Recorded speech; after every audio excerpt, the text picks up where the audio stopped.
The original inspiration that I had for going into engineering was focused more on I wanted to work like at amusement parks and work on amusement park ride development and design from there. So a lot of that is what started to make me think about, well, what engineering is going to work for that as well. So that's where I started applying to different engineering programs. Alfred was one place that I applied at. I applied across a bunch of other programs across the state. And what really made my decision to come to Alfred at the time was really around money, and there was a great scholarship that they're offering us. So that's what made my decision to go to Alfred from there.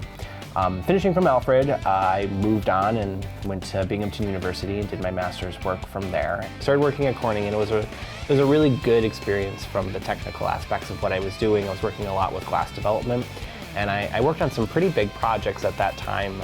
So a lot of advanced glass technologies was part of what I was working with.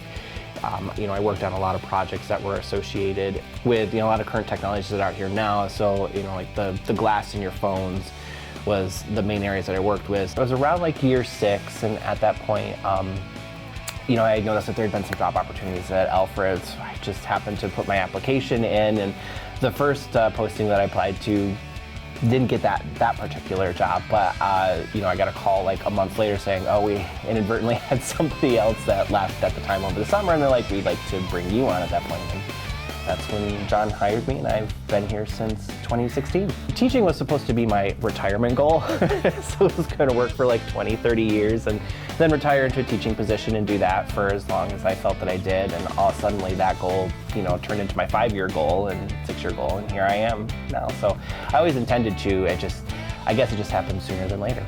I think alumni can support us in a multitude of ways. We have alumni that's a part of our industry advisory board, that they work in industries that our students are being hired into.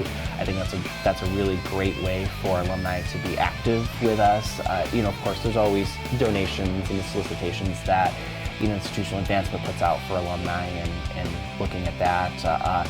Coming to campus and talking with our students and being a part of that and telling them what it's like to be an engineer and what it's like to work as engineering technicians, depending on the degree that they have, and just showing them like, this is what you do, this is what we do, this is what we're hired for as our careers from that. And I think that's a good investment from there. Of course, supporting the department, coming to our events and being a part of our events, and just overall supporting the school and being a part of the school, I think is really great investments from there. And I think one of the biggest things that drives me to stay at Alfred is I believe in what Alfred does. And I think it's an institution where I can thrive as faculty to do what I want to do to help improve the life of students from it. And I think that's a big thing. That's what keeps me coming back, is knowing that I can make a difference, but I also know that Alfred is making a difference in a way that I think is the most important for students and education of them.